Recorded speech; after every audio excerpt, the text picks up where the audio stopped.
เอาบอสชุดหนึ่งให้พอแล้วบรรยากาศรอบๆกันแหละตัวข้าบริษัทผัดแตกเองหนึ่งเนี่ยเส้นหนึ่งนายดึงไม้เส้นหนึ่ง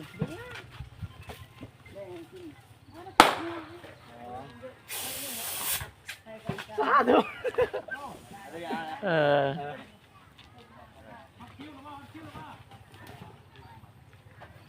นั่นแหละเอาตัวนี้มันใจตัวนี้แหละนี่จบเลยเอา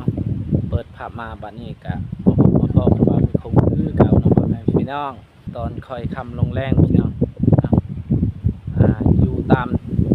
สายลมสายน้ำเนาะพี่น้องก่อนอื่นกับสบายดีเด้อสบายดีและสวัสดีพ่อแม่พี่น้องFC เมื่อสุขสู่คนบ่ว่าอยู่ในและก็ต่างประเทศก็ยินดีตอนรับเข้าสู่ช่องบ่าวบุญคงคือเก่าเนาะตอนนี้บ่าวบุญคงก็อยู่ที่บ่อนที่สถานที่ซ้อมเรือเนาะพี่น้องก็บ่อนเก่าบ่อนเดิมนี่แหละพี่น้องเพิ่นก็ไกลสิฮอดมือซ้อมเรือแล้วพี่น้องเอ้ยมือพายเรือแล้วพี่น้องเอ้ยยังอีก5 มื้อนี่แหละพี่น้องวันที่28 29นี่ก็เริ่มแล้วเริ่มแข่งเรือเลยพี่น้องเอาก็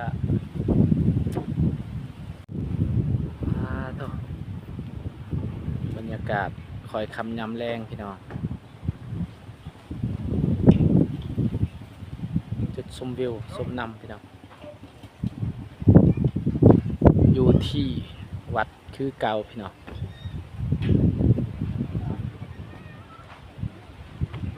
เมื่อนี้ก็มาซ้อมเรือคือเก่าพี่น้องตัดภาพมาวันนี้ก็เบิ่งเพิ่นซ้อมเรือหน่อยครับ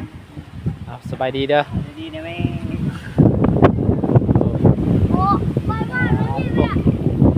ลมก็แห้งแท้พี่น้องเอ้ย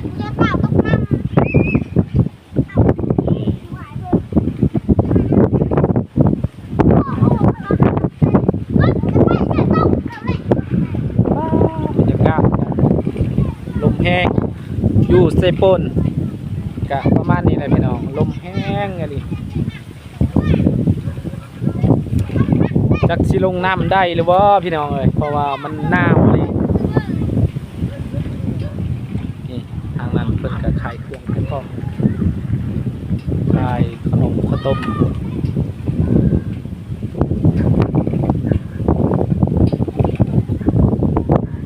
เป็นอะไรอ้าวตัวนี้มันนักกว่าใดโดย เอาไฟเหือมันตั้งเพราะว่าเอาชมเหือมันก็ไม่ได้นักปันนี้นิ้ว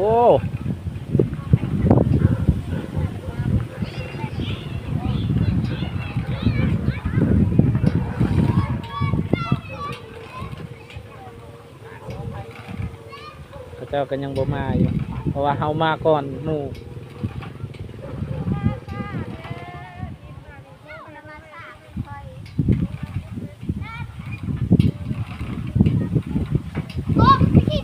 บืดโอ้บืดโอ้เห็นวันน้อยๆกาแข็งแห้งเลยพี่น้องเลย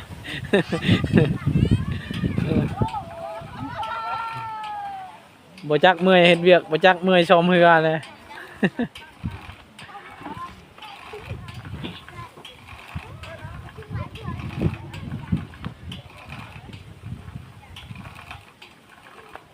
ภาพมาบาดนี้ก็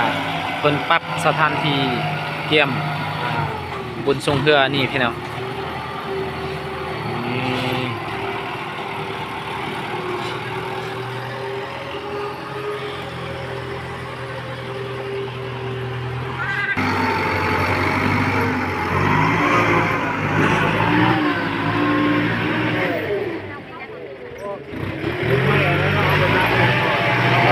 เพิ่นสิแป้งทางลงไปพุ่นแล้วพี่น้อง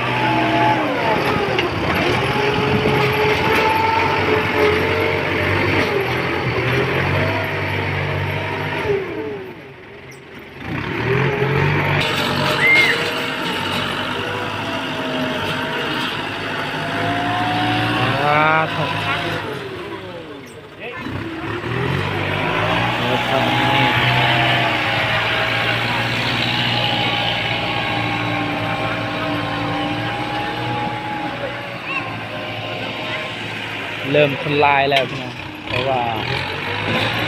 ยังประมาณ5 มื้อนี่แหละคนจะสิช่วงเรือแหละโอ้เปิบบาทนี่กะเก็บสิพายเรือบ่คือบ่ลงเมื่อกี้นี่ ไม่พายโดนเขาเอาแล้ว ปลา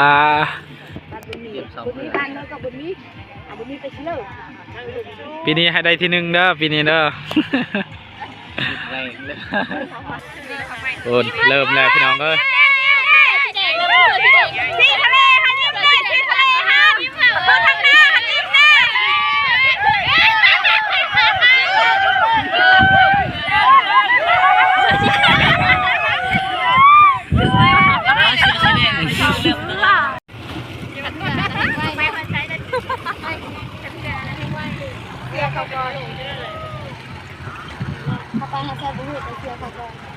เฮ้ยชูเห็นละเฮ้ยโหแกโหเฮ้ยเฮ้ยพี่เต้าเคยเห็นป่ะเหอะแกเหอะหันหนังกะตีนี่เลย สวัสดี บ่สบายปานใดเฮ็ดเวียกเมื่อย บ่ฝนลงมาอีก ดาวเต้นดาวเต้น ใช่เยียบเยียบ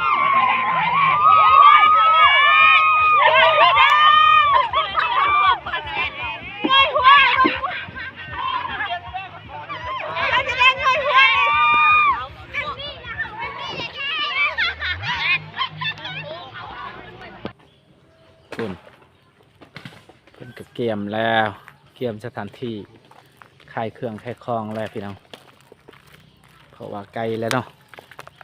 มากัน ไก่ สิ ชี้ สวัสดีเด้อ เอาลงเพื่ออะไรสบายดี ไปเบิ้งไปเลาะเบิ้งเนาะไปซับมังปรุงบ่ จับ เตรียมแล้ว เด็กน้อยเด็กน้อยแมลงเต็ม เต็มแล้วนิดหน่อยเถอะ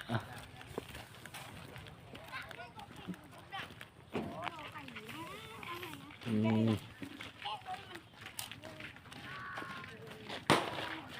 เตรียมเครื่องเก็บของขายเครื่องขายของไปไปคนละ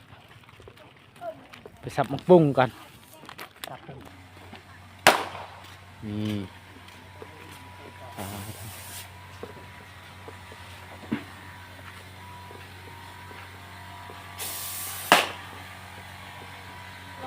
เอาละ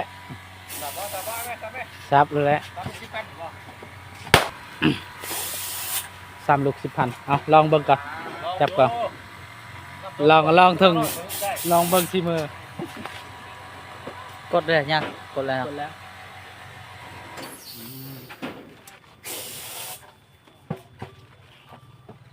ลูกบอลอ่ะ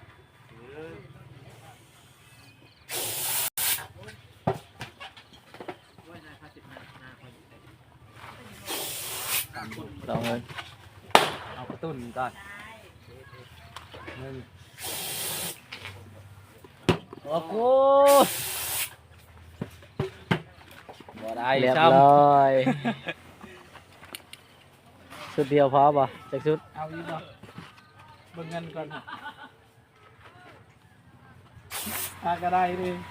ใส่กระตุ้นก็ได้ตัวนี้บ่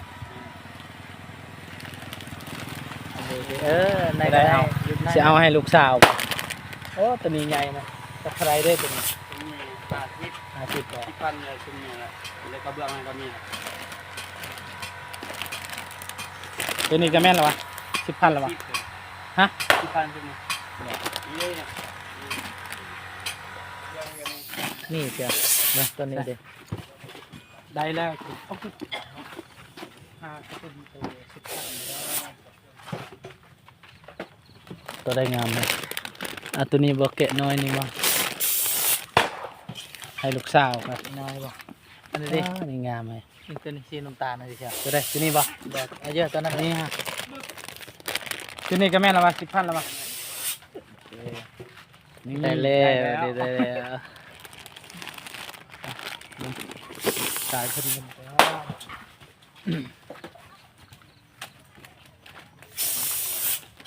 ก็ถ้าอันนั้นวิ่งแบบนี้ไปช่องขวดเลยนะ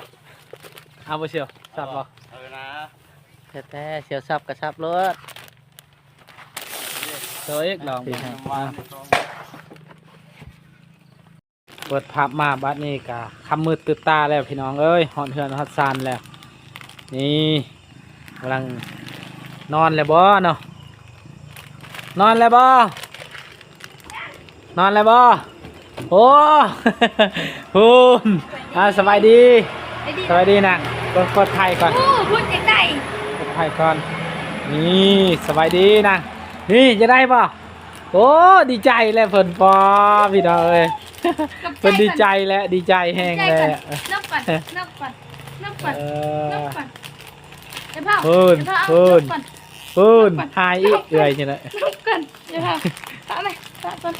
สบายดีป้าลุงก่อนลูก ไปดีก่อนขันอยากได้ไปดี สบายดี ไปดี เลยสบายดีจับมือ น้ำมือน้ำมือ น้ำมือน้ำมือ ไปดี น้ำมือโอ้ยอย่าใดกระตุนแห้งให้น้องครับให้น้องเด้อเจ้าใดลายแล้ว มัน เจ้า หอมเลยหอม กินข้าวกินน้ำเลยเหรอ กินแล้วกินเมื่อกี้นี่ โอ้นุดดาได้กินแล้วบ่เป็นยังนี่เป็นยังนี่เป็นยังนี่ กินมักส้มกินมักเลี้ยง ตัวนี้ต่างโอ้ใส่ต่างเลยเนาะต่างแม่เพิ่นแล้วตามเบิ่งนี่ เฮามือหน้าเฮาไปอยากได้มือก้านตังนี่ก็ใส่ตังนี้ก่อน ใส่ต่างตัวพอชื่อให้ดิจ้ะตัวนี้เนาะ ก็ตัวนี้แหละ เดี๋ยว โมเมนตังคำพลักนี่ โดย เงินเฮาเสียแสนหนึ่ง เชียร์อยู่ใส่ เสียจะเขาเฮ็ดตกอยู่ใส่กับผู้มูคือกันอุตส่าห์ประหยัดบ่อยากซื้อเสื้อบ่อยากซื้อเสื้ออุ่นๆบัดเสียบ่เป็นหยังเสีย จะปะอยู่ใส่ เขาก็ปะอยู่กับโทรศัพท์มันเสียกับผู้มูคือกัน โดย จัก เชียร์ ใคร เชียร์อยู่ใส่เชียร์อยู่ เขาไปปลูกควันเฮือนเสาหัว มันเสียจักมันเสียอยู่ใส่จักเขาเฮ็ดตกอยู่ใส่ โดยยันให้ตกแล้วยาแล้วยาแล้ว ไปยัง ไป เสียแล้ว ไปอยู่พุ่นอยู่เพื่อนลูกมันหนาวกว่ามันไป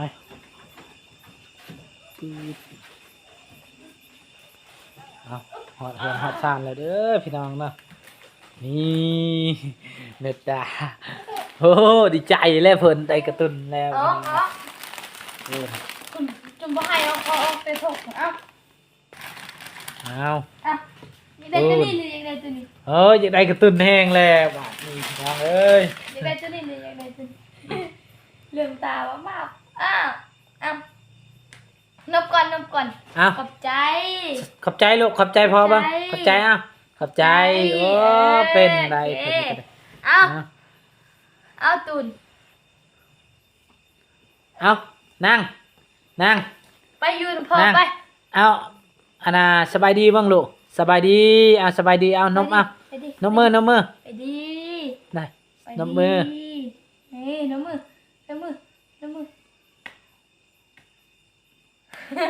ให้เราเฮ็ดอีก จะเอ๋อะ ไปดินมก่อนนมมือไปดีไปดีขึ้นไปดีขอบใจ โอ้ เห็นแบบนี้แหละเห็นแบบนี้ สบายดีลูก ไปดี สบายดีสบายดีนี่ ตบมือมาดิตบมือโดย บ๊ายบายบาย ให้อุ้มบ่อุ้มน้องเบิ้ง เดี๋ยวอย่าอึ๊บ ใส่มีแต่ว่าพออันน่ะปะโทรศัพท์อยู่เฮือนแล้วให้เจ้าเฮ็ดคลิปเด้อเพราะว่าพอเฮ็ดเวียกก็เลยแบบว่าบ่ได้เอาคลิปลงบ่มีเวลาเนี่ยมีแต่ว่าเจ้าเฮ็ดคลิปกับแม่นี่แหละกับน้องนี่นี่วัวอย่าเฮ็ดลูก cái năng khiếp trò hè ta tu nè hãy ơi nè hãy bèo vô hôngคุณไป bèo vô hông hẳn vô hông ơi hẳn hãy ơi tu nè nè แลกกันเด้อเบิ่งสิแลกน้ำลาวเด้อสิเอาตุนคอยกับประตุนลาวไปกันเด้อก่อนเบิ่ง โอ้ไปแล้วพี่น้องไปแล้วไปหาเอื้อยเพิ่นแหละเอื้อยอยู่ในห้องโพูน เฮ้ยยาย โพูนกระตุนเอื้อยป๊อบักลายๆนี่ แม่งก่อน โพูน เอาอีกคน ว้า เอาตุนอีกก่อนเด้อไปเอาตุนคันนี้เด้อ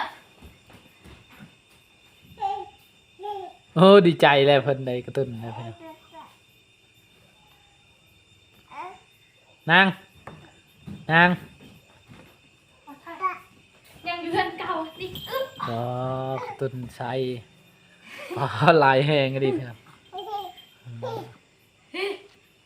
ตัวนี้กับตัวนี้จะเสียตัวใดน่ะพ่อตัวนี้กับตัวนี้จะเสียตัวใดน่ะ เพิ่นเอาตัวใหญ่ก็ได้เพิ่นก็ฉลาดได้ ตัวนี้กับตัวนี้จะเสียตัวใดน่ะอ้าวอยากได้มือซอง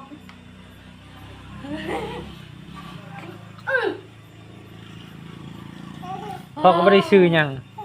ว่าเป็นยัง มีแต่ซับหมกปรุงแล้วได้กระตุนอันหนึงหั่นละ เลย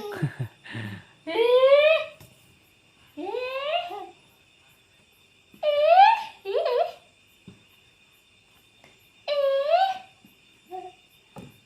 เอ๊ะอาบการ์ตูนเลยเนาะถ่ายอันนั้นปะ ใส่มีแต่ว่าคอยสอนตัดคลิปมื้อหน้า โดย มื้อหน้าเพราะว่าพอวางเวียกก่อนพอสิสอนตัดคลิปนี่มีแต่ว่าพอสิบอกทางแม่เพิ่นน่ะตัดคลิป บอกทางแม่ก็ได้บอกทำฮอกก็บ่จื้ออยู่แล้ว แม่น เพราะว่าคันเฮาอ่านได้เฮาก็จื้อนี่เฮาอ่านบ่ออกเฮาก็บ่จื้อ มีแต่ว่าพยายามนี่แหละเขียนพยายามให้อ่านเป็นเขียนได้หั่นแหละเขียนได้แล้วเขียนพี่น้องแต่ว่าอ่านยังบ่ออกอ่านเขียนได้เขียนอ่านนี่มันบ่ได้เพราะว่าบางคงก็บ่ได้อยู่เฮือนบ่ได้เวลาสอนลูกเนาะถ้าบางคงอู้ถ่าย แต่ ได้ ว่า ได้ ลาออกไปเวียกก็อยู่เฮือนอยู่ซ่านก็มีแต่ว่าสิสอนเพิ่นเพราะว่ามาแต่โรงเรียนก็สิสอนตอนค่ำๆแหละพี่น้องเพราะว่าสอนนิดนึง ไอ้แม่ เทื่อละ สอนเฮาตอนนั้น เทื่อละน้อยเทื่อละน้อย ไอ้แม่สอนเฮาตอนนั้นเฮาเข้าใจเด้แต่เดี๋ยวนี้เราบ่ได้สอนเนี่ยเฮาก็บ่ได้เข้าใจ แต่ก่อนเราสอนเฮาจึงฮู้สระแต่ก่อนเฮาบ่ฮู้เลยเด้เฮาบ่ฮู้เลย อ่านใส่สระโตกอก็ยังบ่ฮู้เดี๋ยวนี้ฮู้แม่สอนแม่สอนแต่ก่อนเฮาฮู้เลย แต่เดี๋ยวนี้เฮาฮู้แต่ฮู้เฮาสะกดสระบ่เป็น โดย เฮาฮู้แบบสระแบบนี้เฮาอ่านเป็นเฮาฮู้หมดแล้วสระอันนี้นะ ก็คือป .5 แบบว่าแต่ตอนแต่เก้าก็โอ้ป .5 ก็เก่งอยู่แล้วแต่เดี๋ยวนี้ป .5 ก็ ซ้ำป ซ้ำป .1 นี่แหละพี่น้องเพราะว่าจักเป็นอะไรคือว่า แบบ1มากก็นักเรียนบ่ได้ตั้งใจ2มากก็คือว่า แม่นนักเรียนบ่ได้ตั้งใจ เพิ่นสอนนี่แหละแบบว่า มันเป็นนำ ก็คือว่า สนนั่นแหละ คือว่าและอยู่บ้านนอกของนาก็แบบนี้แหละเพราะ เพิ่ ว่าน สอนนั่น สอนก็ เบิ่งเฮาสิบอกเด้อเพิ่นสอนเด้อเห็นเพิ่นสอนเขาเว้าความจริงบ่ได้เว้าตัวอีหยังเข้าห้องนี่เด้อเข้าห้อง 8:00 นกาย โดย พักผ่อน 10:00 น โดย 11:00 นเลิกบ่ได้เข้าเลยเด้ โดย 11:00 นเลิกแล้วก็กลับ2 โมงกายเข้าห้อง ก่อนชั่วโมง เลิก เดียว 3 โมง พูนชั่วโมงเดียวซื่อๆมันสิไปได้ห เลิ นึ่ง ก มา 3 โม ก็ งบัดหนึงมาสอนน่ะผู้ใดอยากเขียนก็เขียนผู้ใดบ่อยากเขียนก็อย่า โดยก็แบบนี้แหละบ้านนอกเนาะเพราะว่าเพิ่นสอนบ้านนอกก็แบบนี้แหละพี่น้องเพราะว่าคันว่าอยู่ในเมืองนี่ก็แบบว่าทางบาวบุญคงนี่ตอนนั้นก็ตอนยังน้อยก็เรียนอยู่เซโปนนี่แหละอยู่เมืองเซโปนเพราะ เพิ่นบอก เพราะว่าเรียนอยู่บ้านนอกนี่ก็คือ ลูกสาวนี่แหละคือน้องไซนี่แหละ ตุ๊กแกตุ๊กแก เรียน ตุ๊กแกตุ๊กแก เฮียนแบบว่า คือแบบนี้แหละอันน่ะมือหนึ่งเฮียน2 มือบ่ได้เฮียน แล้วก็เลยแบบว่าเฮาบ่ฮู้แล้วก็บ่ได้ตั้งใจในเฮียนบัดนี้แบบเฮาเฮียนก็มันบ่ได้เข้าหัวสมองเนาะแต่ว่าทางบาวบุญคงก็ทางแม่ไปส่งเฮียนอยู่เซโปนก็อยู่ตั้งแต่ป .3 ฮอดฮอดม .4 นี่แหละก็พอได้อยู่บัดนี้เฮียนมาปุ๊บฮอดฮอดอยู่เซโปนแล้วก็ป .3 แล้วก็มีเพิ่นเอาให้แบบเยาวชนมีหยังนี่แหละ เลย ก็ได้เข้านำเพิ่นเนาะบัดอันน่ะพอดีบาวบุญคงก็เฮียนฮอดม .4 แล้วก็ออกเพราะว่าเฮาบ่มีเงินแน่ใช้จ่ายอยู่เพิ่นก็บางคนก็มือหนึงโอ้คือว่าแหละคนลาวเฮาไปเรียนอยู่ในเมืองเพิ่นก็ซื้ออยู่ซื้อกินเฮาบ่ได้มีเงินมีแต่ว่าอดเอานี่แหละซื้ออยู่ซื้อกินแม่เอาให้ทิศหนึงก็ได้ประมาณอยู่ 50,000บ่ฮอดนะทิศหนึงประมาณ 20,000 นี่แหละพี่น้องแต่ก็ตอนนั้นทางบาวบุญคงก็เฮียนก็อีต้นแม่เนี่ยเพราะว่าเพิ่นก็ขายผักขายหญ้านี่แหละไปส่งให้ทางบาวบุญคงนี่ไปเฮียนฮอดโรงเรียนและบาวบุญคงว่าก็อีต้นแม่ว่าโอ้ยบ่ไปก็ได้มื้อหน้าแม่เพราะว่าอันนั้นเฮาอดเอาก็ได้ซื้ออยู่ซื้อกินก็เลยเพิ่นว่าบ่ได้ไปส่งให้วันนี้ก็มีแต่บาวบุญคงก็ตั้งใจเรียนนี่แหละฮอดม .4 แล้วก็พออ่านเป็นเขียนได้แล้วก็ออกเพราะว่าเฮาก็บ่ได้มีนะนี่ก็คือกั้นน้องใส่แล้วก็พ่อก็ไปให้แล้วเฮียนอยู่พุ่นได้ทิศหนึงเฮียนแล้วก็ให้ 2 ทิศเลย 2 ทิศ 2 ทิศ เมื่อยังให้เมื่อยังเมื่อว่ากินฮอดพ่อกินฮอดแม่ มันบ่คือทางพ่อบาวบุญคงนี่แหละอดเอาเห็นอะไรก็อดเอาอยู่ใช้ก็คือกันอยู่พุ่นก็ทางนาบาวเพิ่นเฮือนนาบาวเฮียนอยู่เฮือนนาบาวนะอันนี้ก็คือกันแต่ว่าเพิ่นอดบ่ได้เมื่อเอาก็หมดเท่านั้นยาแล้วเฮียนฮอดอยู่อันนี้แหละ ผู้ชายมันตากแหละ เรียนอยู่บ้านนอกนี่ก่อนแล้วจึงไปย้ายอยู่บ้านดงในม.1ก็คล้ายๆได้คันว่าเรียนอยู่พุ่นแบบครูอาจารย์เพิ่นสอนตั้งใจสอนมันก็ได้นี่ก็คือว่าแหละใครว่าหลายก็บ่ได้เนาะ ก็ เพราะว่าม .1 เรือนเฮาบ้านเฮายังอ่านบ่เป็นมันโทรค่อยซับ คือใช่ มหัดนี่ล่ะมหัดมอเพชรคือกับหมู่ข่อยเขียนอยู่ห้องเขียนสระอะใส่ตัวดอก็ยังบ่เป็นเบิ่งเราเขียนนั่นโซเดอร์จิบใบบ่ว่าโซเดอร์จิบใบจิบหลายกว่าเป็น ตั้งข่อยคือเงึดคือกัน เพิ่นทางน้องเพิ่นก็สบายดีอีกสบายดี ไปดิไปดิ นกมือลูกนกมือนกมือนางไป คันฮู้จะคอยนี่บ่คอยปุ๊บหมู่คอยนั่นปุ๊บก็คอยอีกสุดสไลด์ตัวดอยังบ่เป็ดได้สไลด์ตัวบ่อีก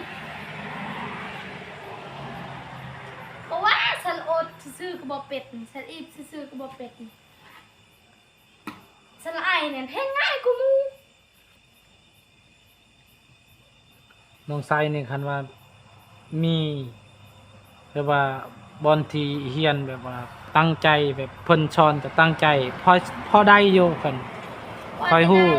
ได้ แต่ว่าคือว่าแหละเฮียนอยู่บ้านนอกนี่ก็แบบนี้แหละพี่น้องเพราะว่าทางบ้านบุญคงก็แบบว่าบ่ได้มีเวลาสอนลูกตั้งแต่อันนั้นบ้านบุญคงก็ไปเฮ็ดเวียกอ ออกเวียกนั้นไปขอเฮ็ดเวียกนี้ออกเวียกนี้ไปขอเฮ็ดเวียกนั้นเพราะว่าเฮาก็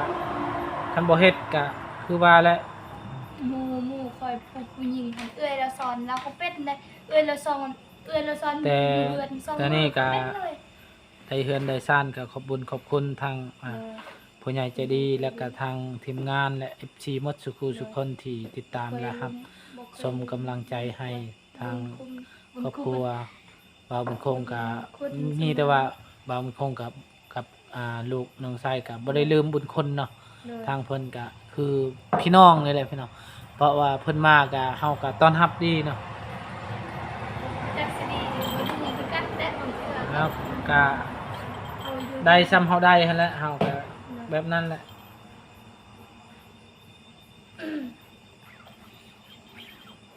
มุดานี่ฉันให้เลือกตัวนี้กับตัวนี้เราอยากได้ของค่อยมากกว่า เบิ่งส่งป้า เบิ่งนี่พี่น้อ ใส่ ง ซก ว้าบ่แม่นใส่ส่งดอกอันนี้นางเอ้ย อุ้งนี่พี่น้อง โอ้น อุ้งนี่ โอ้น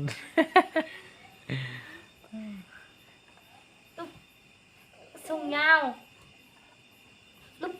เพราะว่าซื้อนี่ซื้อให้มันใหญ่ต้นใหญ่ใส่เพื่อใหญ่เลยเขาซื้อแบบนี้ตลอด ขอโทษขออภัยเด้อทางFC และทางผู้ใหญ่ใจดีมาทุกท่านบ่ได้เอาคลิปลงเพราะว่าเฮาก็ยังคาเวียกแน่ก็เลยแบบบ่ได้เอาคลิปลงเนาะพี่น้อง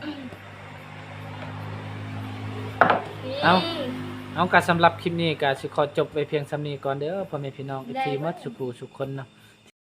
ขอบบุญขอบคุณเนาะทางผู้ใหญ่ใจดี FC หมดสุขุสุขคนที่